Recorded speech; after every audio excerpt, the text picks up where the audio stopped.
Hello, Cowboys Nation.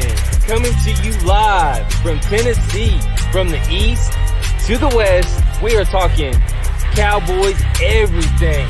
And you just entered the Cowboy Zone. Hey, what's going on, everybody? This is Marcus Jones coming to you live from Memphis, Tennessee, the Bluff City Cowboy. And this is Lambo with Cowboys, y'all. All right, guys, let's make sure you get in here. Let's make sure you get the likes up. Make sure you share this page, share it to your personal page, share it to your favorite group page. We have a lot to talk about, and we have a very special guest today. We have the manager and editor-in-chief of the Blogging the Boys website, Mr. RJ Ochoa. Everybody join in. Let's get it going. Thank you for joining us, RJ. What's up, guys? Happy Sunday. I know we were scheduled to go on Saturday, but I was unprofessional, and you guys were super cool and super flexible. So I'm glad to be here with you. Man, thank you. Yeah, no big deal at all, man. I definitely understand. We're very appreciative of your time. I know you got a lot going on.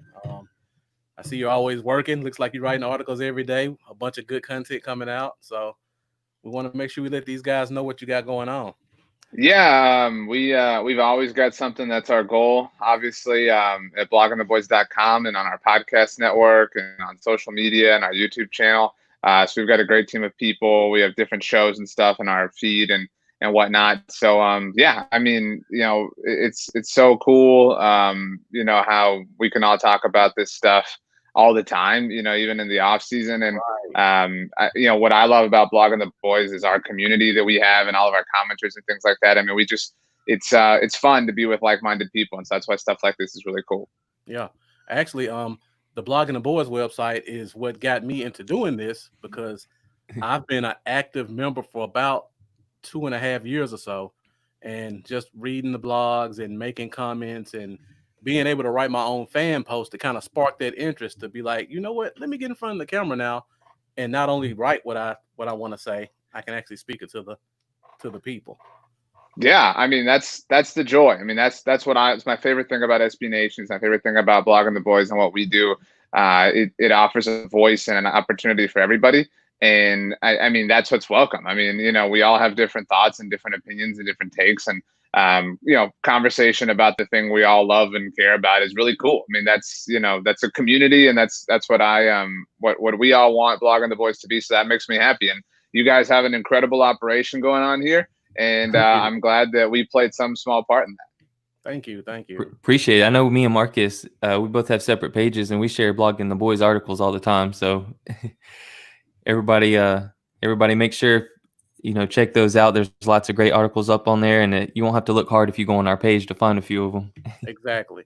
So speaking of articles, we're just going to go down the list of some of the great content you've written over the past week or so.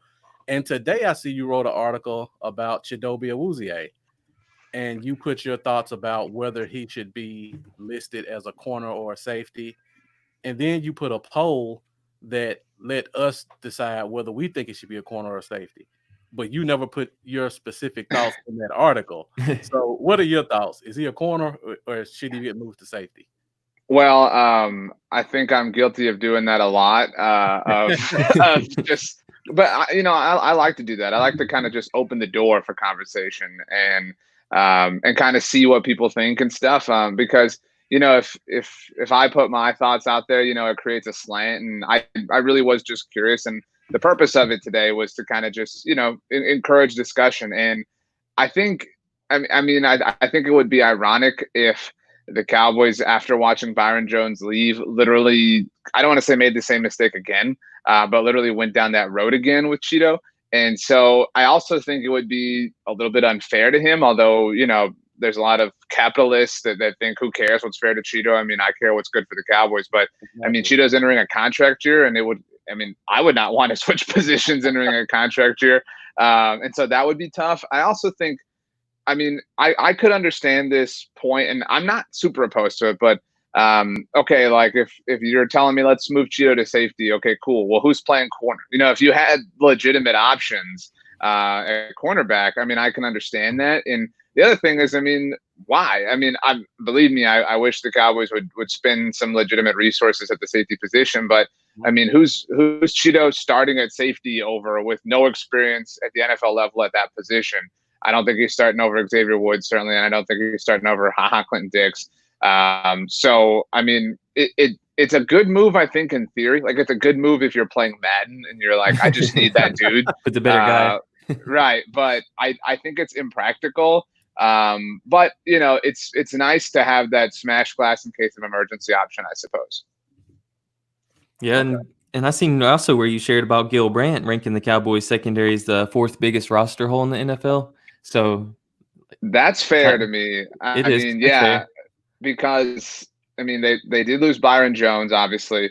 And while they did bring in Clinton Dix and Maurice Kennedy, you know, Pro Football Focus is big on him. I think that's a sneaky, you know, narrative going into training camp and whatnot. But I mean, it's fair. It's fair. We did a video last week on our YouTube channel about, you know, which position group is most likely to disappoint you in 2020 for the Cowboys. You know, and I talked about how last year you would have never guessed that would have been linebacker, because a year ago, I think we were all like I remember asking myself just a year ago, have the Cowboys linebackers surpassed the offensive line as the best position group on the team? And obviously that really, really, really fell through. I think there's no question that the secondary is the most likely to disappoint. And I think that, you know, we've heard them talk about how they're going to be playing more aggressively because they realize that they don't necessarily have an enormous amount of talent. I think that's wise, but I think ultimately that talent is going to show itself. And that's not any slide or disrespect to the Cowboys secondary, but the reality is they're not as talented there as they are elsewhere. I think they might have to play Trevon Diggs and Reggie Robinson II, you know, a lot this season. And while that's really cool, I mean, the fact is they're rookies and they might struggle there, and that could lead to some problems. But thankfully, they seem to have an offense that can, you know, go shot for shot with other people. Right. Definitely. Yeah, for sure. I'm curious to see what Daryl Worley could bring too. There's a lot of depth I'm looking forward to, but like you said, it would be I don't know how safe I would feel with the Uzier, the most experienced corner in the team right now, you know, moving to safety. Like, I like his talent, but it would scare me a little bit, not knowing what, you know, exactly what we're going to get from those other guys. It feels like you ever like not eat dinner, you know what I mean? Like not eat like a meal, and you're like, well, I'll eat a banana, you know, and then like I'll eat like we've got some goldfish, you know what I mean? You just eat like bites of this and bites of that. Like that's what the Cowboys secondary feels like. Like there's no real like main dish, main star. It's just a collection of things. Like, you know, no disrespect to Daryl Worley either, but that's all it is. It's just like this collection of parts, and hopefully the sum of it is greater than that. But it's hard to see how that would be the case, you know, at least in the middle of June. Yeah, definitely, man.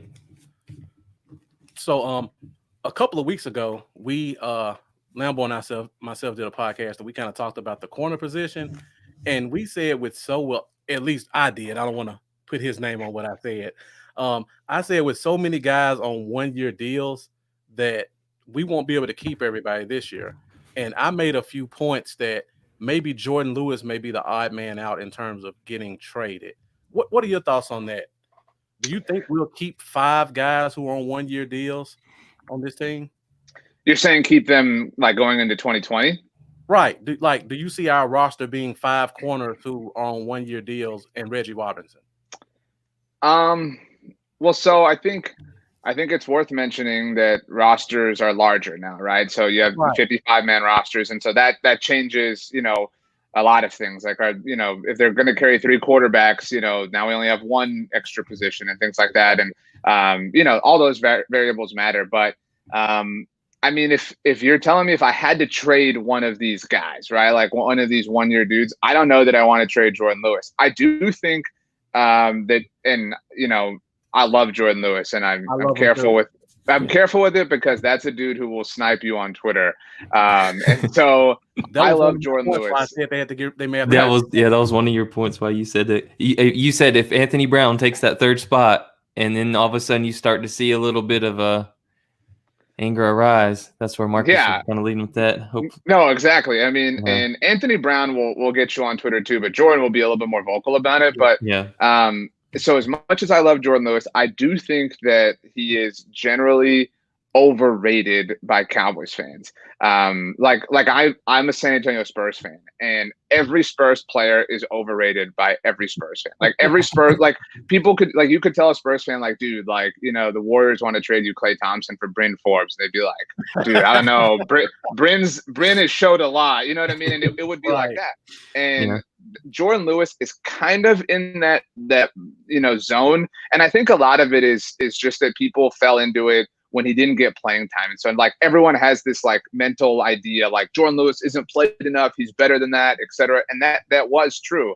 But I don't know that he's as great as people kind of build him up to be. And the reality is he is smaller than your average corner, and I don't think that necessarily inhibits him. But Anthony Brown's not getting traded, I don't think. I mean, they brought him back for a reason. And so I think Cheeto makes sense to keep over Jordan, but I still don't see that happening. I think that at a position where they have so many question marks in terms of what's going to be what, I don't know that it would be wise to trade anybody away, especially when the last time they did something like that, it was Charvarius Ward, who ended up, being quite awesome for the Chiefs. So that would spook me at the very least if I was running the team.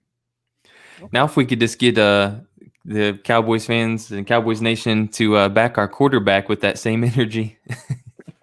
You'll see them back these skill players and stuff, but when it comes to the quarterback, nope. I don't care how many. We did another video last week on our YouTube channel that was about the most annoying storylines of the offseason. And like Dak was obviously the top one. Right. And I don't understand it. It's difficult. It is difficult to understand why. I feel like some of it has to be intentional trolling from people. But Dak is, it's one thing to try to get people to understand that there's no other option, right? Like even if you hated Dak, what other option is there that is conceivable? You know what I mean? That's one thing, but not only can people not accept that, they just can't accept that he's really good. I mean, and there's always there, man. Yeah, there's always something. Like it's always people moving goalposts. It's people just make stuff up at this point. Like, oh yeah, he didn't do this or whatever. Like somebody the other day was tweeting at our Twitter account and said that like they were defending Carson Wentz. They said, well, when has Dak ever led his team to the #1 seed in the NFC? It's like, dude, I mean, these things, like we have history in books. Like you can't just like erase things from existence. Right. So it's kind of silly. I completely agree. It's a tough debate with people, and you could give them every statistical fact of why he's a great deep ball thrower, why he's this, why he's that. And then once you've done that, it comes down to the same response every time. He just doesn't beat the eye test. Yeah, he's not clutch. He loses the team to winning records. Yeah, like he's not as good as Pat Mahomes. Whatever. Yeah, it's a number of things. It's ridiculous. Definitely. All right, so with the whole COVID-19 pandemic, there's been some changes to how the way the NFL is going to operate this offseason. And one of them is that instead of us going to Oxnard like we normally do, we're going to stay in the Texas area. Did you go to the practices in Oxnard? Did you ever get a chance to get out there? Yeah, I've been fortunate enough to be out there the last 3 years with ESPN San Antonio, and so it's always fun, and there's no doubt that it's a bit of a bummer to miss out on California in the summertime. So I know it's more convenient for you now because you're in San Antonio, but what are going to be some of the changes, because none of us have been to a camp before? What's going to be different about being in Texas than being in California for guys like you or for the players, you think? Well, I think, the obvious thing is the weather, right? I mean, the Cowboys typically practice, and you're talking Pacific time, local time in California, at about 3:00, right? And, you think like, I know you guys are Memphis. In San Antonio at 3:00, it's miserable outside. You know what I mean? But in Oxnard, it's delightful. I mean, in fact, it's kind of cold some days. And so I'm from the Rio Grande Valley. I'm from the southern tip of Texas. And so when it hits like 65 is when, my people start to freak out. But so I think that's the biggest thing. And obviously that issue will be prevalent. And the Cowboys obviously have an outdoor field at the Star, but you can't fight the fact that it's 90 degrees or whatever. And so I think they'll practice a lot inside the Ford Center. And I think that's the biggest change. But I honestly think, and this is just my experience, in many ways, it will be easier to be at home because, I mean, the Cowboys they literally set up their entire weight training facility out in Oxnard. I mean, I'm talking they send like trucks and trucks with like all of their weight equipment and all their desks and materials and everything they use. And so they don't have to do that. I mean, they already have one of the most yeah, I mean, so like every weight they lift, they take from Frisco all the way to Oxnard, and so not having to do that obviously, is a plus. And again, it would be one thing if they were like the Jaguars that just had like this normal NFL training facility, but they have the most elaborate facility in the world. So I think that's cool. I do think I don't know how much stock I put into this personally, but there is this like summer camp vibe to it, right? Like we're all, because they all stay, it's a Courtyard Marriott, and so they're all on this campus, and some of the guys have their cars taken out, and there's local restaurants, and like if you've ever been to a summer camp, like, oh, there's the things we do when we're in that place or whatever. And so maybe that's different. You're not necessarily on campus, so to speak. So I mean, everybody's been working from home, so there's, I think, those sorts of trials. But overall, I think, they're safer, which is the most important thing. I think they'll be more organized, and I think that, they'll have access to all of their things, which is hard to beat. But the biggest difference, I think, will be weather. But, that is what it is, and ultimately they'll have to hydrate a little bit more. Okay. Yeah, definitely, man. And speaking of touching back on Dak and his deal and the July 15th coming up extremely soon. We were talking before the show, me and Marcus, and we were like, man, how cool would it be to be live on air with RJ when news drops that a Dak deal strikes, which I don't think is going to happen. It doesn't feel like, but do you think we still got any chance by the 15th of seeing a deal come? Or you think he's going to play the tag? I don't see any reason why a deal would happen before July 15th. I mean, it is annoying that people, can't accept that Dak is a good quarterback. But the reality, too, is that the Cowboys, from a business standpoint, have no reason to blink before July 15th.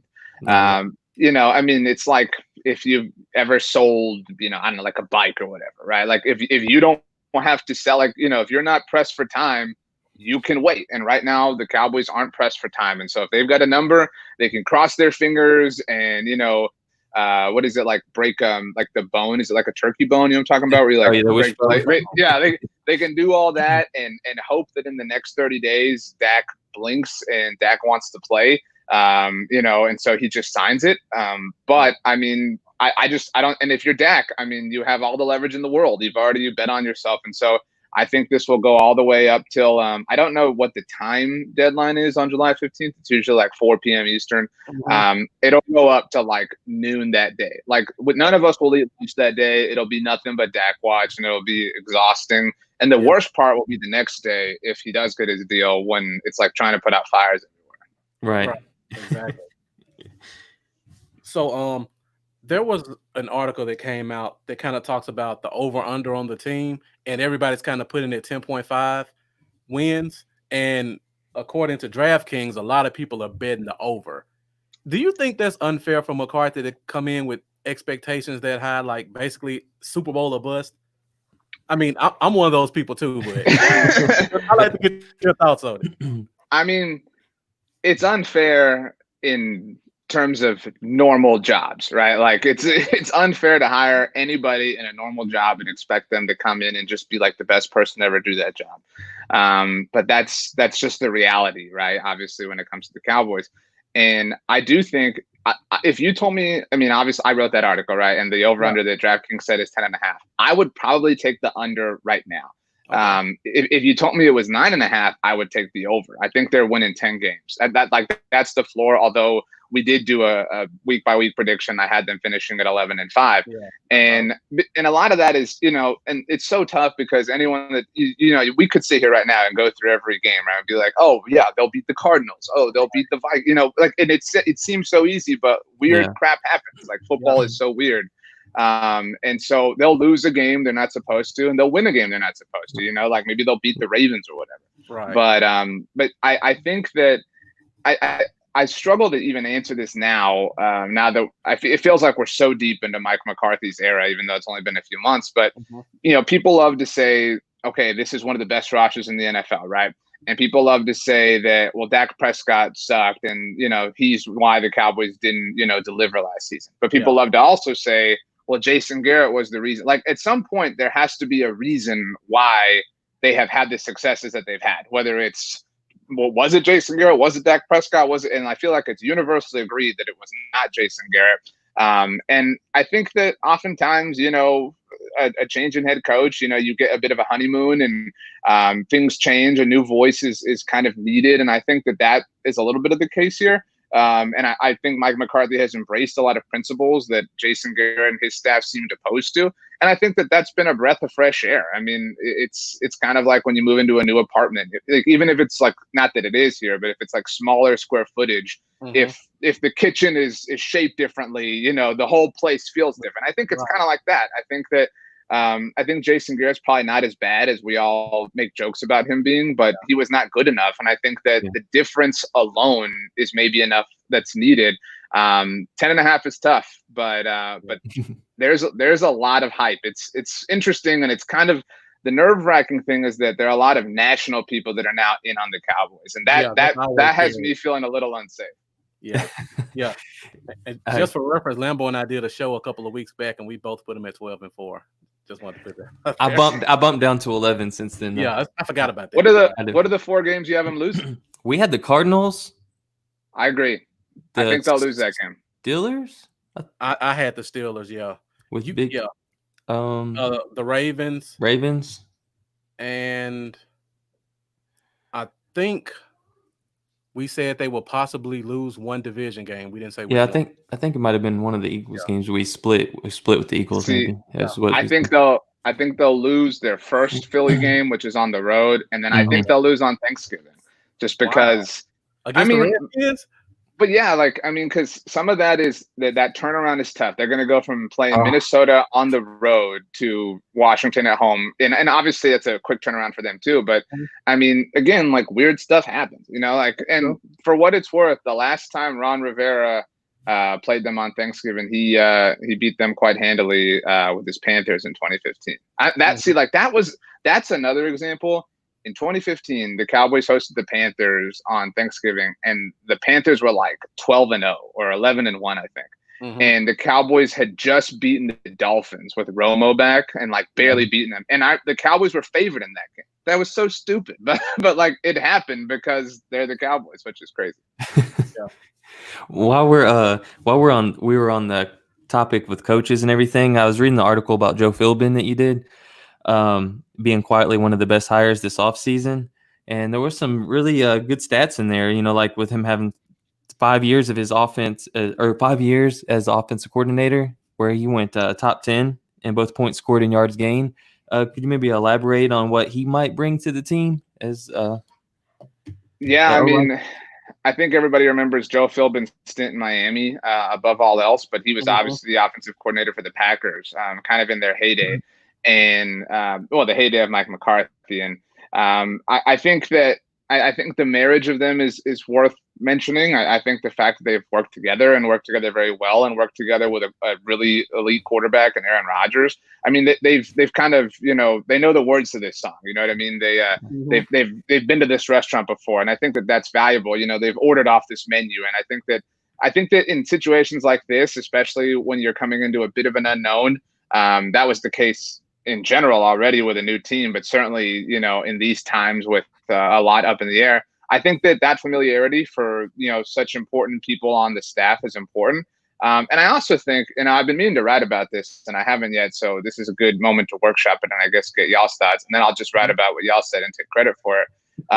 But in 2011, that was when the lockout happened. And there was, the offseason was very different, obviously across the NFL. The Green Bay Packers had just won the Super Bowl, obviously, in Mike McCarthy's, lone Super Bowl win. And in 2011, the Packers went 15-1, and Aaron Rodgers won MVP. And so he's kind of got some experience at handling a weird offseason and doing it really well. I mean, some of that was that he had a great team, obviously, but Joe Philbin was there. I mean, I feel like that's got to help, and I think that's got to be a good thing for them. Yeah, man. To speak on that, coaches are tricky. They're creatures of habit. And when you deal with the average coach, like for a more established team, like the Steelers or something like that, something like this will really affect how they do things. So Mhm. I agree with you. Having somebody like Mike McCarthy who's coming in fresh, where basically he's coming into a new team, so he doesn't already have a tradition or what's the word I'm looking for? He doesn't have a standard in place. So Right. he's building his standard right now. So he doesn't have to break something down that they've already learned. It's culture. The culture. That's a good point. Yeah. Yeah. Like he doesn't have to break routine because there's no routine that There's no exists already. routine, right? So I agree with you from that aspect. Our buddy Mike Poland from UK Cowboys wanted to say hey to you, and in parentheses he put fellow Aggies. Yeah, Mike's a good guy. Shout out to UK Cowboys. They're great. They've had me on their show, and they had Kelsey, Charles, and Meg Murray who do a show on our podcast feed as well. Yeah. I did go to Texas A&M, so in that respect, college football is a really depressing experience for me normally, which is why I tend to focus more on the NFL. But hey, we this is our year. It's probably not, but it might be. So. You gotta believe. We live in Tennessee Vols territory, so I'm used to hearing everybody around me talk about depressing college football. That's a great point. Yeah. Yeah, we love to have Meg and Kelsey, so hopefully we can make that happen as well. Yeah, definitely. Blocking the boys, family on the show. That'd be fun. So while we're talking about O-line, this was a question. I don't know if you have any inside information or not, but people have been talking a lot about Connor Williams, and I keep telling people he got hurt on Thanksgiving from an ACL injury. If it was a normal year, that's a 9-month injury, and that puts him back around August. We've lost 2 months because of COVID-19. Do you think he'll be ready for preseason week 1? Because I feel like he may not be.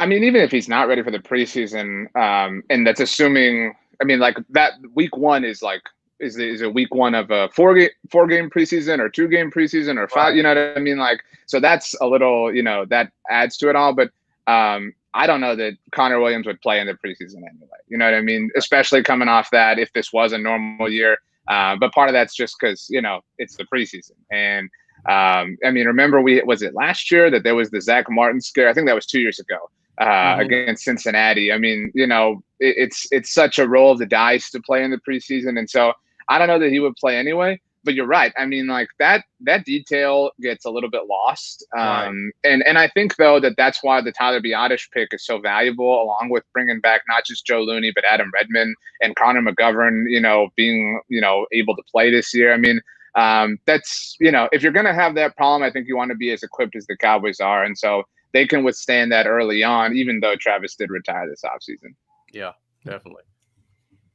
Lambo, if you don't mind, I got another question. He kind of hit. Go ahead. So you mentioned you don't know if it's going to be 2 games or 4 games or 5 games.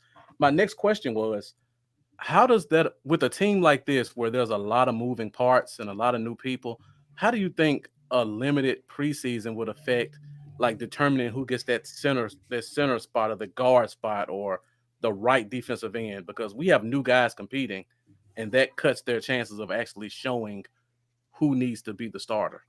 Sure. So, right now, like the moment we're talking, they're scheduled to play in 5 preseason games, right? Because of the Hall of Fame game. And I don't know that I don't have any inside knowledge, but just based on life right now, it's hard to see that happening, right? Yeah. And especially, I know that last week, David Baker, the president, spoke about it. But I mean, they just canceled the Hall of Fame game 4 years ago when that field issue happened. And so the precedent exists for them to cancel the game. So I don't think that game happens at the very least. I also think that the NFL putting out word that, they might cut the preseason in half. That's like, a week before we found out the training camp was going to be in Frisco, Mike McCarthy told the local media, oh, we have a Frisco plan. So I think like they're preparing people. So if I'm operating under the pretense that there's 2 games to the preseason, I would guess, I don't know, but maybe teams are going to be given, a couple of extra practices to allot for not having those other 2 preseason games. And I think that that's more valuable anyway than a preseason game to coaching staffs determining who's going to start at center, et cetera. I think Connor Williams' injury could play, or his return from injury could play a role in that, because if he's not ready, if Connor McGovern was going to be an option at center, well, maybe he needs to play left guard. And so maybe that affects his time at center, in training camp and in practices and things like that. But I don't know that the preseason specifically has a huge bearing on it, but that is, you're right. Right defensive end is a big question mark too. I think people look at center, just because Travis Frederick retired, and so it's a little bit bigger. But honestly, that other end spot is probably the bigger deal, just because at the very least you have options in center. I mean, I know people are excited about Aldon Smith and maybe Randy Gregory if he does get reinstated, but that right defensive end spot is a big question mark, and you've got to replace Robert Quinn. That's a big hole to fill. Exactly. Yeah. Yeah, I have another question about that, but I'll save it for the end. And going back to, I know you mentioned the linebackers and just how great that group could basically be, when completely healthy, all on field at the same time. And going into maybe LVE's neck, I seen the article on Blogging the Boys referring to the NFL naming Leighton Vander Esch the key homegrown player for the Cowboys in 2020. So, with that being said, how concerned are you with his neck, and how important is his health to the success of the defense this year, do you think? I think his health is paramount. And again, I mean, it's kind of still difficult to really accept where the Cowboys linebackers are given where they were a year ago, because I mean, Leighton, I don't think anybody believes in Leighton less as much as they're concerned about his sustainability from an injury standpoint. Whereas Jalen really, really regressed in the eyes of a lot of fans. Like our Twitter mentions are not kind to him. I think his birthday was yesterday, actually, so I feel particularly bad saying that right now. But I'm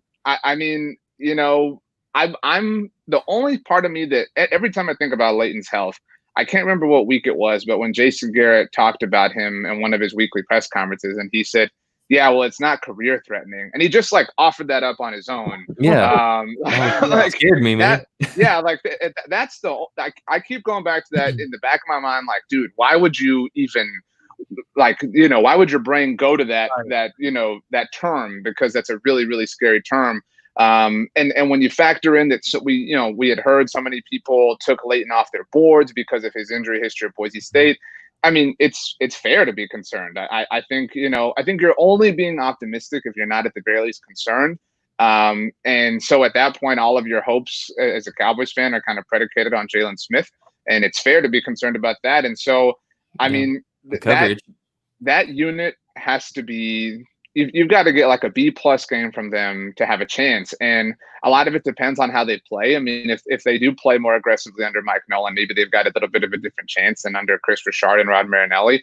But yeah, I mean, it's a roll of the dice. And it's tough. That's a fair point to be concerned about entering 2020. And I don't feel like my concern will completely, I won't feel completely better about the situation until I see him drill somebody.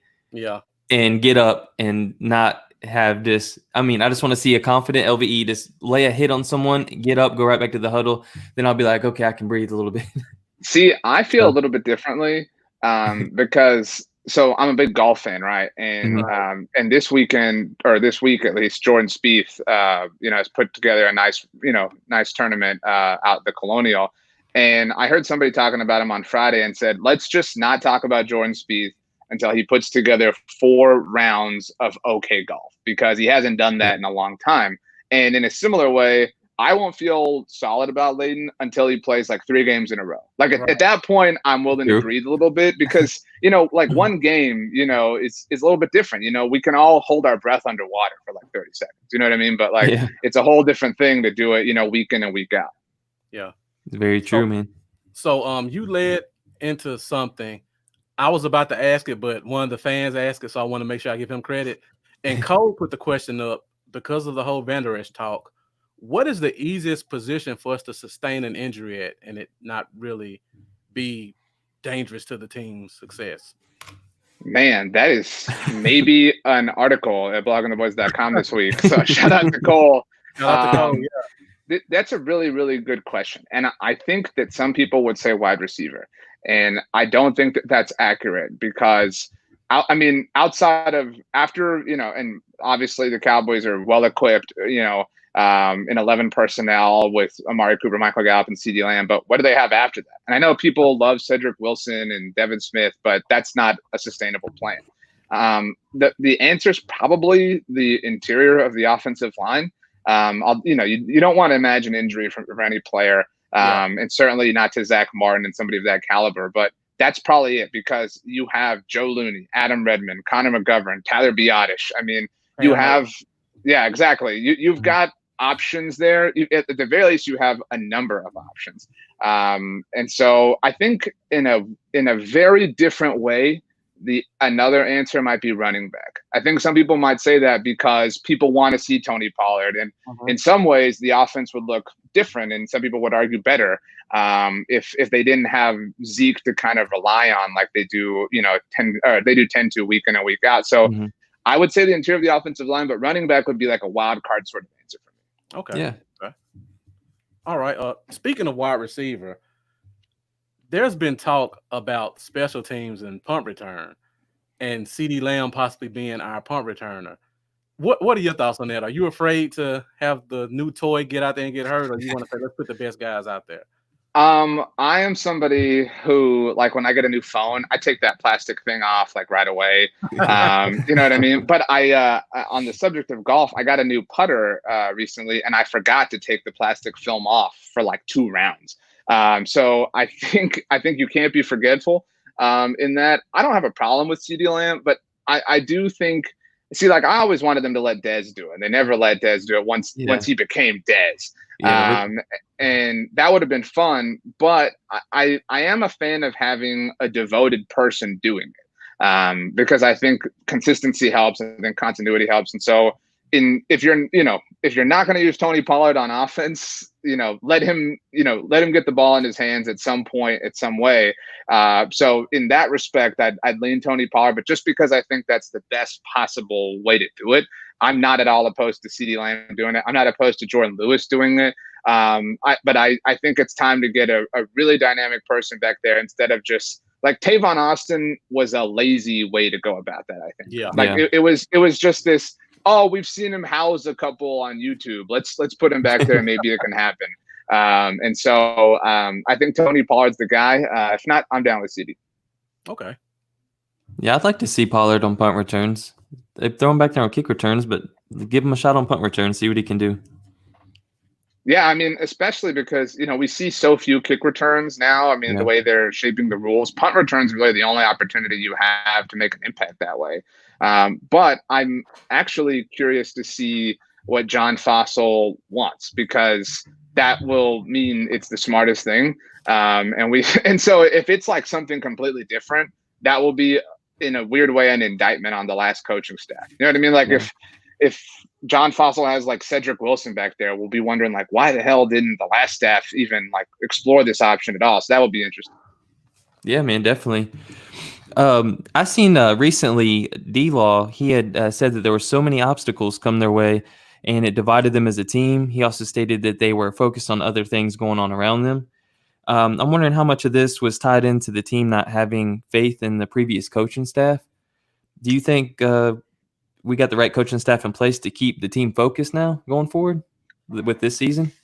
I think Jason Garrett, if there was one thing, if there were 2 things that Jason Garrett was a lead at, it was building a culture, although obviously everybody always mocked the right kind of guy thing, and getting, I'm like, to lean on a cliche. I used to like to tell people, like, if you can get 53 players to believe the sky is orange, then the sky is orange. Like, as long as they all believe it, it's what matters. And obviously now there's 55-man rosters. And I think that Jason Garrett was very, very, very good at getting his team to, I mean, this sounds weird and people always make fun of him, but to love him. I really believe that they loved him. And, they never truly, and we talked about this a lot last year, they, like, every game where it looked like the sky was falling and it was like, oh, here's where the wheels fall off, they never did.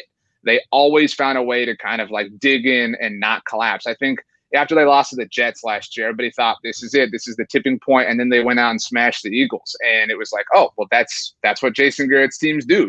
When they're backed into a corner, they respond. And that's why it was so interesting to watch the game against Buffalo on Thanksgiving and the game against Chicago, because that was when they truly quit.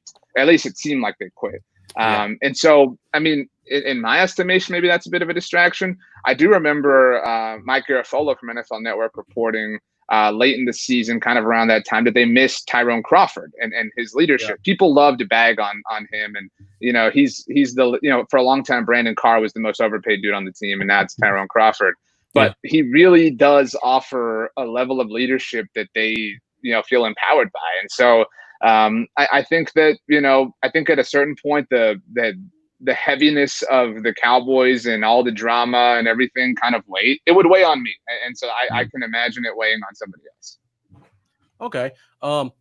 So another person put a great follow-up, and I want to highlight it on the screen. Give me a second. I just had it. So my friend Jonathan asked, do you think the discipline and respect associated with Mike fits this roster better with the younger players than how Jason kind of did in the past? See, I mean, I think that's I think there's this misconception about Jason Garrett that he was just this walkover dude. And I think people think that because, everybody loves to call him the clapper and all those lame cliches and whatever. But I mean, we talked about earlier, I've been fortunate enough to be at Cowboys training camp each the last 3 years. And that dude, I mean, will cuss you out. I mean, he's fiery. In ways that I'm 30 years old and I've heard some interesting language in my day. Jason Garrett's pretty creative, and so I don't think that he was at all this coach that didn't demand respect or didn't even have respect. I think that if there was one thing lacking from the Cowboys, why they fell short or whatever you want to call it, I don't think it was respect. I think part of it is they weren't aggressive. I think part of it is that they didn't take enough advantage of opportunities. And I also think part of it, and this sounds like an excuse, but is that they were unlucky. I mean, weird things happened to them. And you can call that being the Cowboys or you can call it football, but weird stuff happens in the game of, and think about like Mike McCarthy. I mean, the 2014 NFC title game in Seattle, they had all that weird crap happen to them. And that amazing comeback from the Seahawks. If one of those things doesn't happen, the Packers go to the Super Bowl and play the Patriots, and then maybe everybody views Mike McCarthy differently. Football is a weird thing, and so sometimes that plays a factor. Okay. And we could have stood to change kickers a little sooner too. That probably would have gave us a game or two. See, but that, I have a friend, Ari Temkin. He's the host of the Cowboys pre and post game show on 105.3 The Fan, and he does a podcast on our network as well. And he once told me that he thought that Dan Bailey was the worst thing to ever happen to Jason Garrett. And he meant Dan Bailey being so good. And I thought that was really, really, really wise, because Dan Bailey being so awesome kind of enhanced Jason Garrett's conservative nature, because he knew it's like I'll go back to golf. I know that my 60-degree wedge is the only club that's pretty good. Right. And so I could hit the worst shot of my life, but it's well, I get to hit the 60-degree wedge now and I'll be fine. And I think Jason Garrett knew oh, you know what, dude, who cares what happens here? We've got 3 points in the bank. And I think that affects the way you do things. And I think that happened to him more often than not. Yeah, it was like a crutch to him. Totally. Oh, go ahead. Sorry, man. No, you go ahead, because there's a lot to say on this. You go. It was not important at all. I was going to say I named my dog not Dan Bailey, but I named my dog Bailey after Dan Bailey.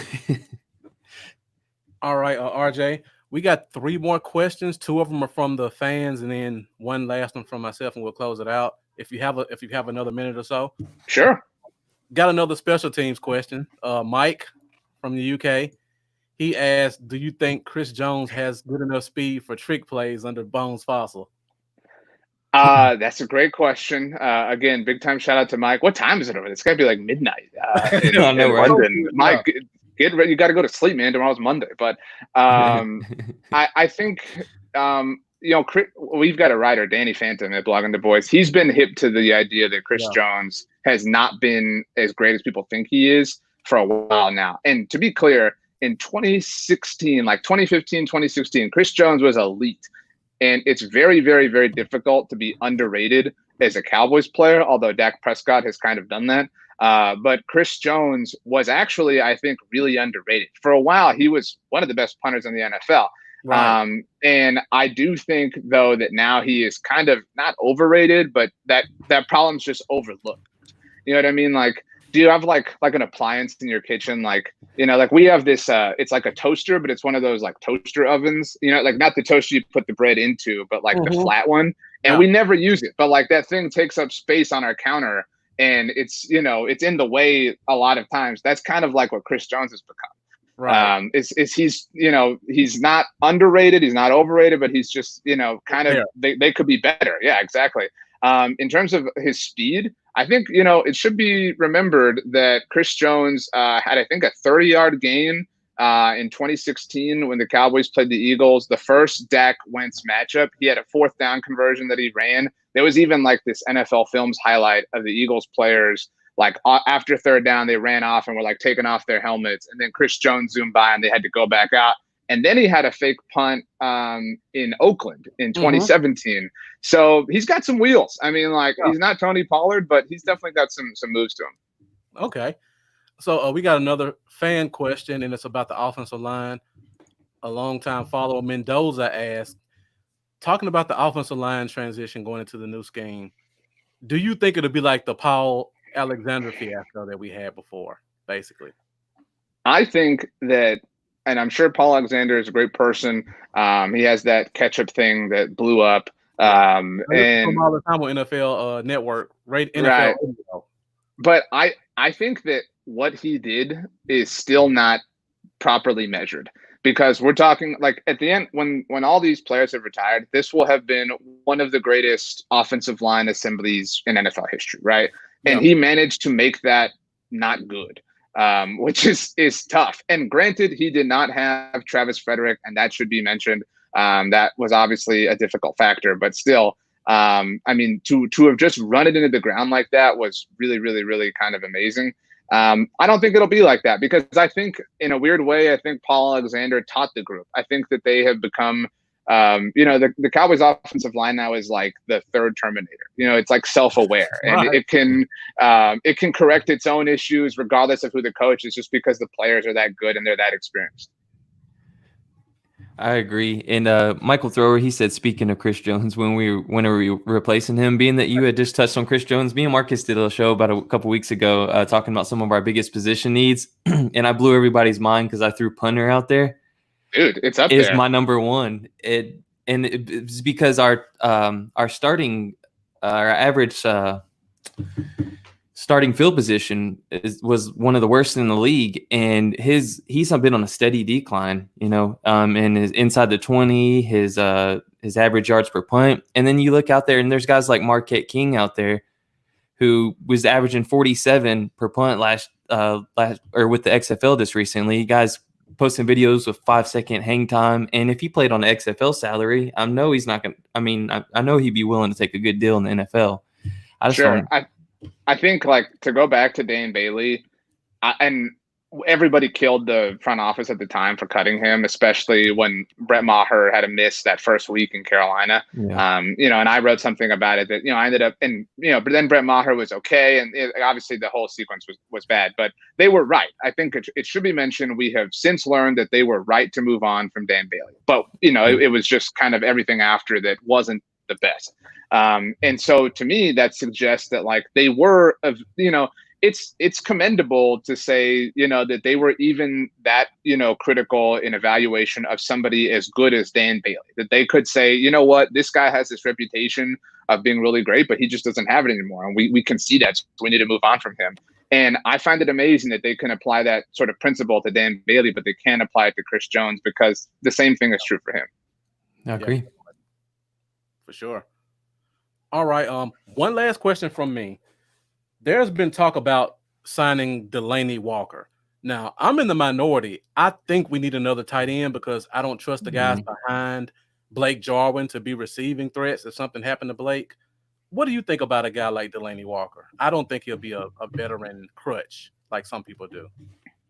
I think Delaney is a really interesting tight end from the last 15 or so years, and probably doesn't get enough credit for how versatile he's been both in San Francisco and in Tennessee. But I think that people are ready for the Blake Jarwin renaissance. Like, you know what I mean? I think people are already like, okay, dude, I was ready for Blake Jarwin last year, and I didn't get a chance. Like Blake Jarwin is the Brock Osweiler gif when Peyton was there, and he like walks out with his helmet, and like he sees Peyton running out, and he gets all pissed off. And I mean, the Cowboys did sign Blake Bell, and people think that they're going to utilize some of the Belldozer stuff from Oklahoma, and they still have Dalton Schultz, and I think that that's enough. Just based on the fact that they paid Blake Jarwin too. I mean, Blake Jarwin's getting paid like a starting tight end. So I think that, and look, at the end of the day, I'm speaking for myself, and I think a lot of people, I don't want to see, anything other than 11 personnel from the Cowboys for most of their snaps. And so I don't need any other tight ends. Like, I don't want that threat out there, for them to be like, well, what if we, I don't want that out there. I want, to me, Delaney Walker, the idea of that represents taking, whether it's Amari, Michael Gallup, or CeeDee Lamb off the field, and I just, I don't want to do that. So I'd rather not give them the opportunity to. I completely agree. That's a great point. Well, RJ, man, we really appreciated having you on. Thanks for. I know we're at 51 minutes here, so go ahead and let you out of here. But everyone, definitely, if you're not already following him, you need to be following him. Check out his podcast, The Ocho, and make sure you're following Blogging the Boys. And we really appreciated you having us on. We really appreciated you coming on, man. No, I appreciate you guys, and appreciate you working with me. I know we were scheduled to do this on Saturday, so hopefully everybody was able to join us today. There's a lot of Cowboys content out there, and you guys do such a great job. And I think Facebook and everything is better for y'all, or for having y'all. And I appreciate you giving me the time. And hopefully the next 6 months or so of our lives are fun and dramatic. And that's the thing. Like, people always, like, when they ask for predictions, it's so hard to put like a record on it, but like, if there's one thing I know, it's that like when you're doing your Christmas shopping, they'll be in it. Like it might be like terrifying, but they will be part of the mix. And so, especially in these times, I hope you guys are well and your families are well. You too. And I hope we have some sports to look forward to here in the next couple of months. Right.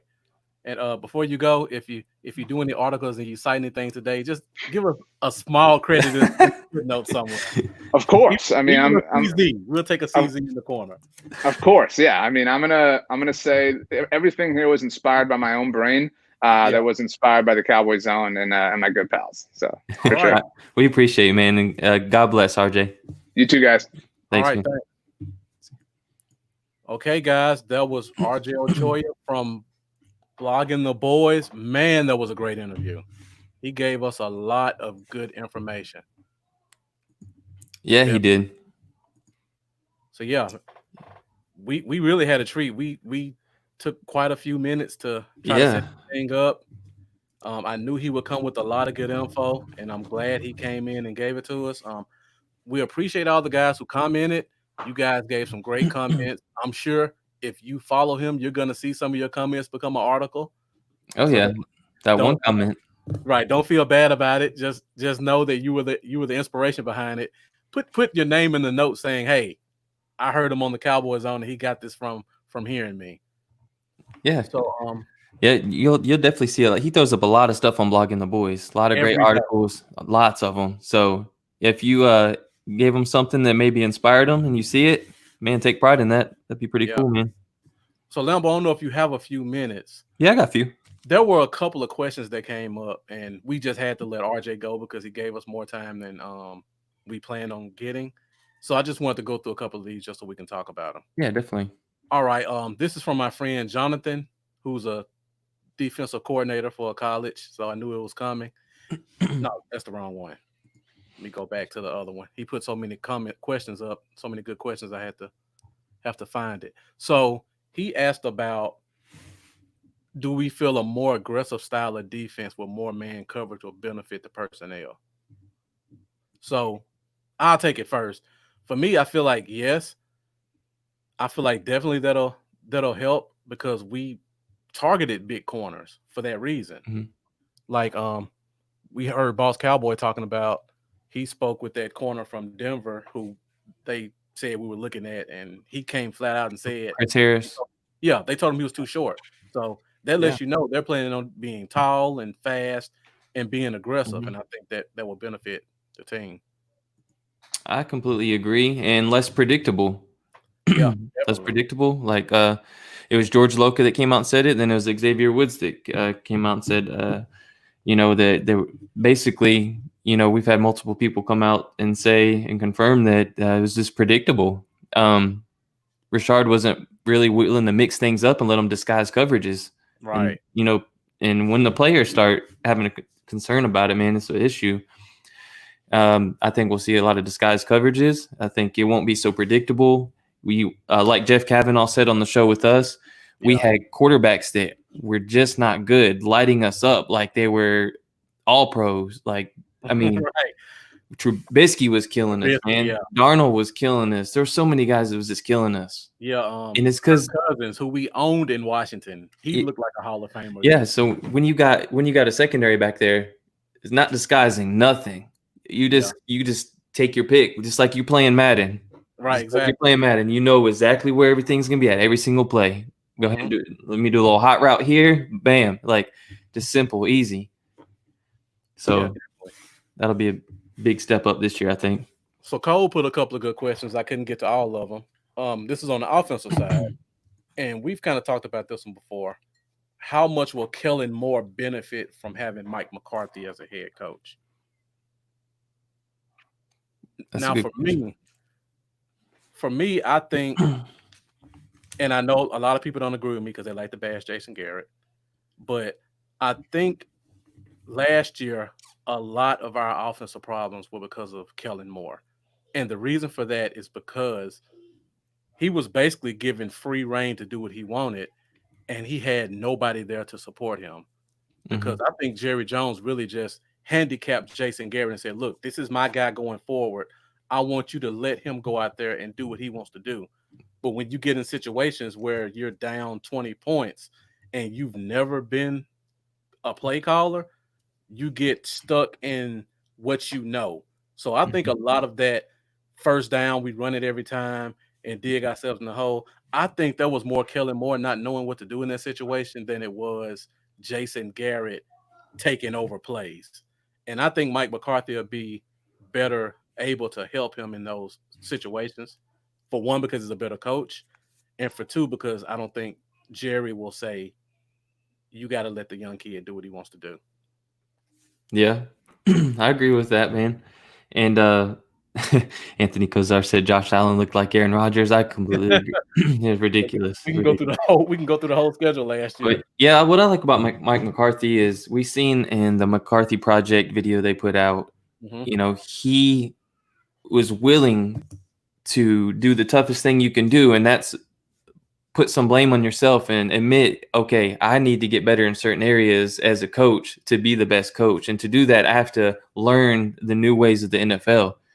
I have to adapt to all these different things going on. Kellen Moore is this new young guy coming in. He's this new fresh thing that's bringing something new. And that's what everybody wants, the new young guy coming up with the, you know, they can just freshen everything up. And McCarthy was the old guy that was stuck in his ways, but he took that whole year off just to really go into analytics and learn everything new about the game that could help him improve himself as a coach. So I think he's going to be very willing to hear out Kellen Moore, you know, in anything Kellen Moore wants to bring to the table. I think McCarthy's going to be really open about it and just all open ears to anything new that can, you know, really, you know, help the team. Yeah, definitely. So, guys, we got a lot of information and we went a lot longer than we thought. So, if you guys have any more questions, let's go ahead and get them in now so that Lambo and I can talk about them. And Lambo, before we go, I had a question for you and RJ that I didn't get a chance to touch because it was just so much good info out there. My question was, Travis Frederick, you know, June 2nd, we got that extra money. Yeah. Is there anything you think we should do with that money or just sit on it? Is there a play you think we should go after? I know what I want to do with that money. Go ahead. And if we need a little bit more, I'm willing to toss Crawford in that mix and open up some more money. I want Adams. I feel like Adams is the piece you need to put. The team's already talented. The offense is already elite talent. And in cornerback position, there's just so much depth that I'm very confident that we're going to have a solid the solid 3 come out. Linebackers, please stay If they're healthy. If healthy, amazing. And the D-line, there's a lot of competition there and a lot of upgrades in the interior and stuff, especially. So really, I feel like you throw what I feel is the best safety in the league on the team. I mean, it's gonna help the entire defense just go over the top. Yeah. I mean, it's really gonna make a huge difference to me and help the cornerbacks a lot too.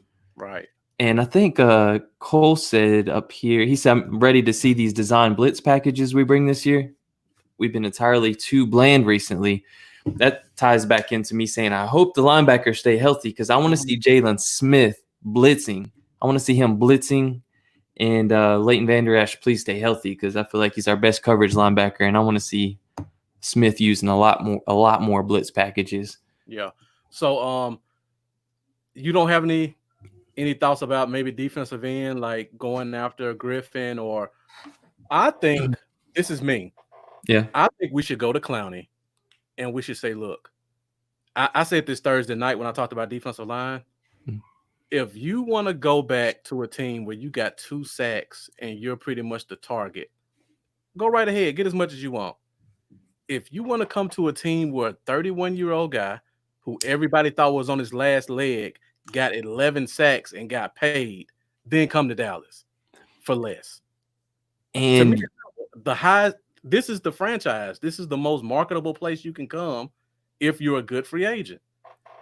I'm all on board with that. And one of the main reasons is that could be this year's version of last year's Robert Quinn. Right. Of course, we got Quinn much cheaper, but a 1-year deal, he wants a 1-year prove-it deal anyways, I'm sure, at this point, because he's not going to get what he wanted. So take the 1-year prove-it deal, put yourself in the best situation. You got D-Law on one side, McCoy, Poe, Gallimore.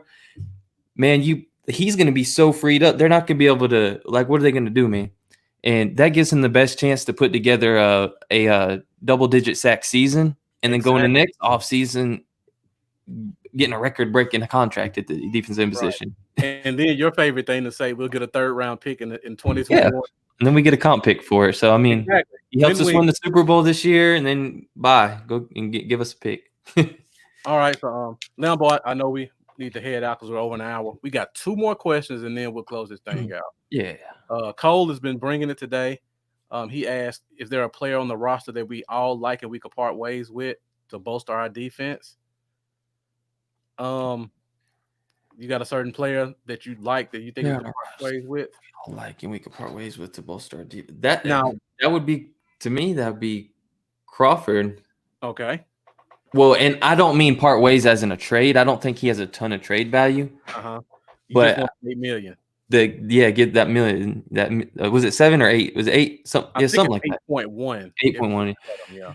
That $8 million. If that $8 million could be used to add something to really bolster the defense, a Griffin, a Clowney. If they pulled a trade off for Adams, because he'll want a deal if he gets traded over, I believe. But in that perspective, thinking about it, he would be my guy because I think there's enough talent on the D line to lose that extra leadership there.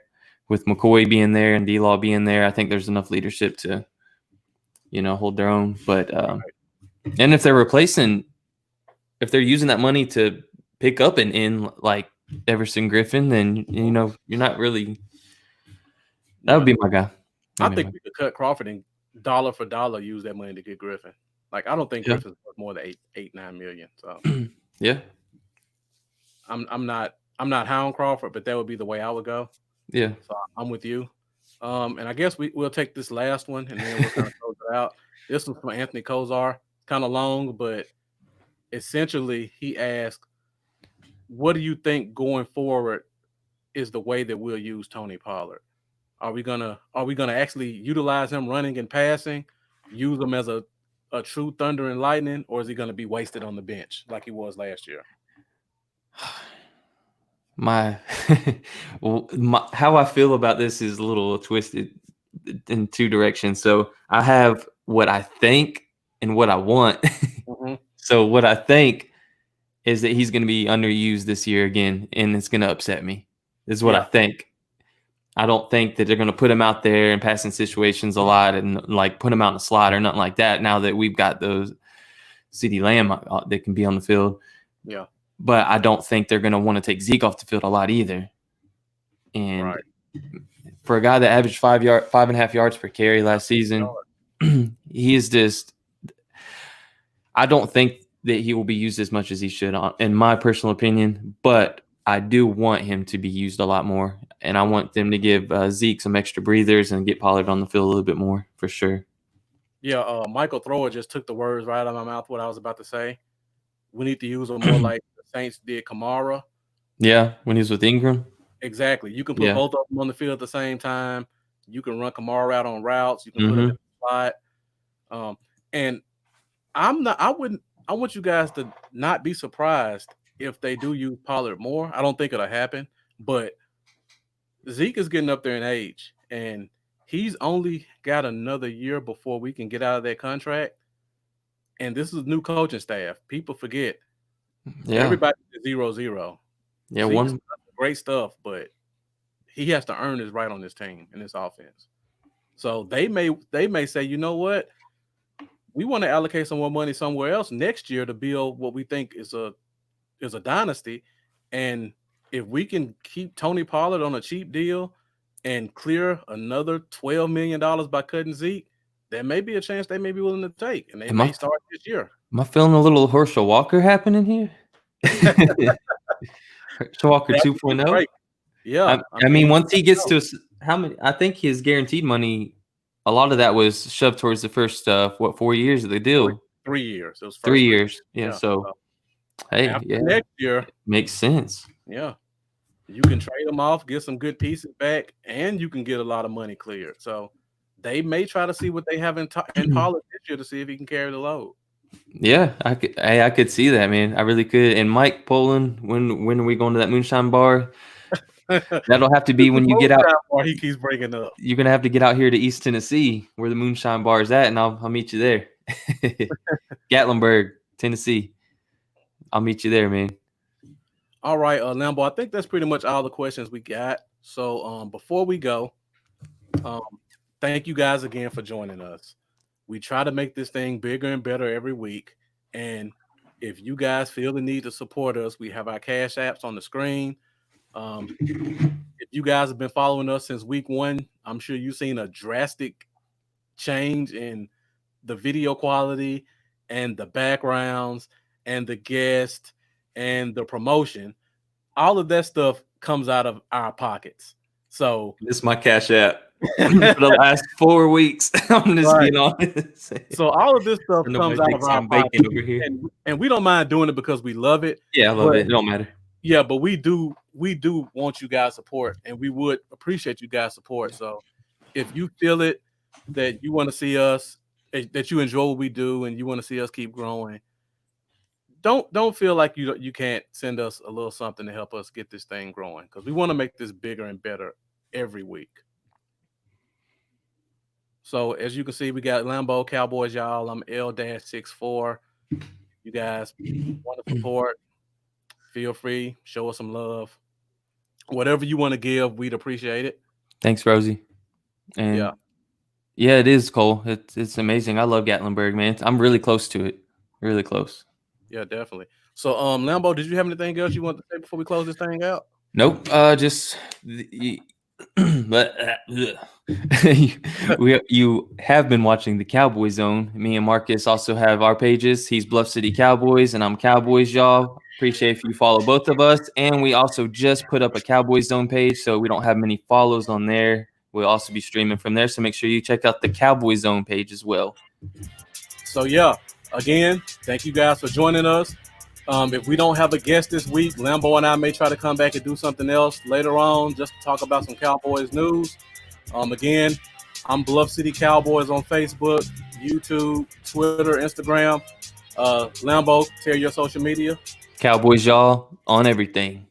Facebook, Instagram, Twitter, YouTube, Patreon. All right, so this is another episode of the Cowboy Zone, and we'll see you guys later. See y'all.